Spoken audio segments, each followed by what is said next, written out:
German, male, aged between 17 and 45, you now have to tell the armed forces if you plan to go abroad for longer than 3 months.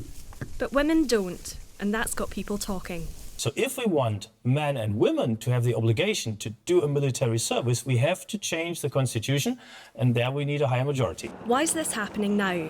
Well, a new law came into force at the start of this year. Men and women turning 18 now get a survey to gauge their interest in joining the military. Women don't have to fill it out, men do, and then they face a mandatory fitness check. But with all these new guidelines, this short paragraph about needing permission to leave the country went under the radar.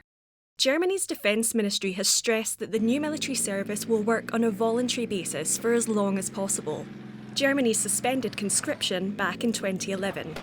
But, in short, the country needs more troops. Germany wants to increase the number of active soldiers to 260,000 by 2035.